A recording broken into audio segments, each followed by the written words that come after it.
Hi, welcome back. I'm Miriam with Arizona Project Web. In the last video, you learned what a watershed is and the parts of the watershed. In this video, we're going to explore a watershed. I have here a model of a part of a watershed. This represents miles and miles across the land area, all the way from the mountains to the low points. In our model, just like outside, mountains are the boundaries or edges of our watershed. What about this road? Is this part of our watershed? And what about this? And this? Are they also part of the watershed?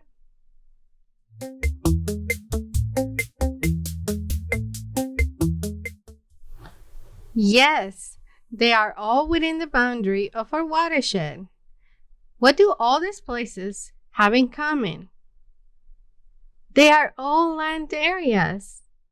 Now let's talk about the water in our watershed. Where do you think it comes from?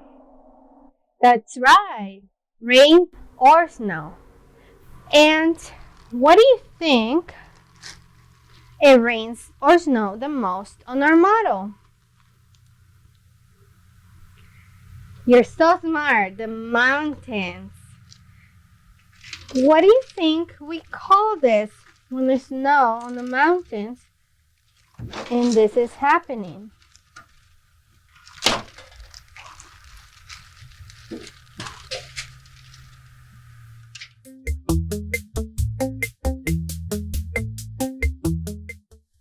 You might not know this, but when snow falls on the mountain and it accumulates, we call this snowpack.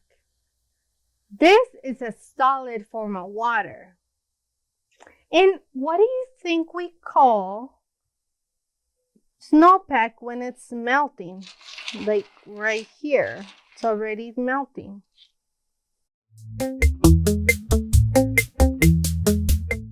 When snowpack melts, it's no longer a solid, but instead it's changing forms to a liquid, and we call this snow melt. Now let's spray some water on the mountains. What do you think this represents? That's right, it represents rain. Unlike the snow, rain is a liquid by the time it falls on the mountain. What is happening to the water on the mountainside? It's running downhill. What do you think we call this water? We call this water runoff. Now, let's look at the entire model.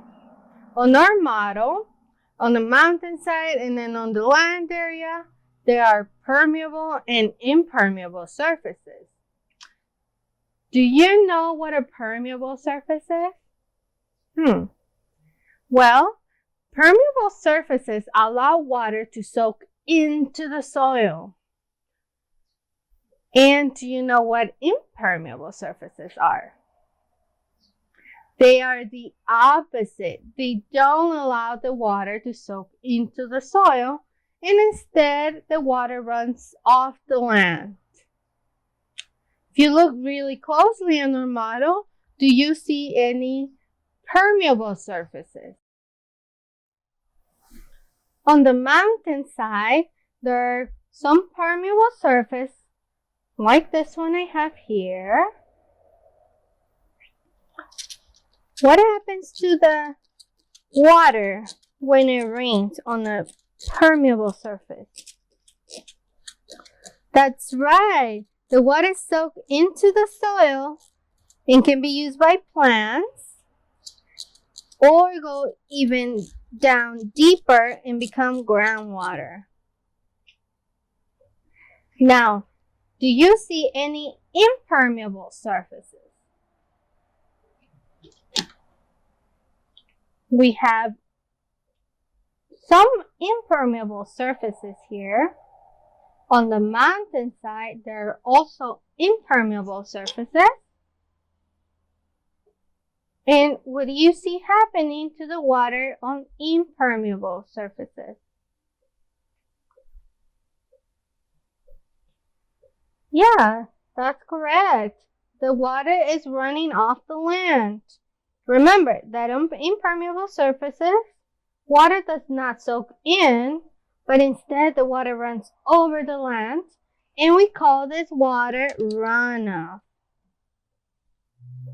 Where does the water go when it's running off?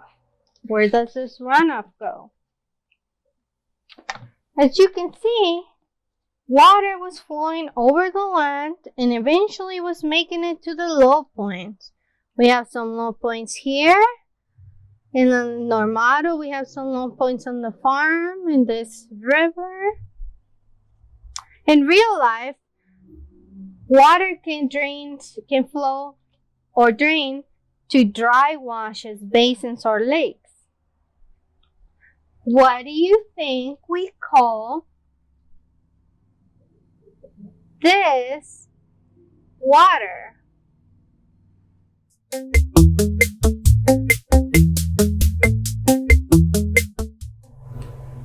We call this surface water. Surface water is water that collects in the low areas like streams, rivers, lakes, and even wetlands. Why does water in snow melt run downhill in our watershed? What force is causing it to run downhill? If you haven't guessed, I'm going to give you a clue. What's causing my pen to drop? What's keeping us on the ground? It's gravity. Gravity works on everything, even water. Let's review what you just learned. You learned that water in our watershed comes mostly from rain or snowpack in the winter. You also learned that gravity works on water just like on everything else. And when it rains on permeable surfaces, water soaks into the soil. But when it rains on impermeable surfaces, water runs over the land, and we call this runoff. Whew, that was a lot of information, but you did great. In the next video, you are going to be watershed managers.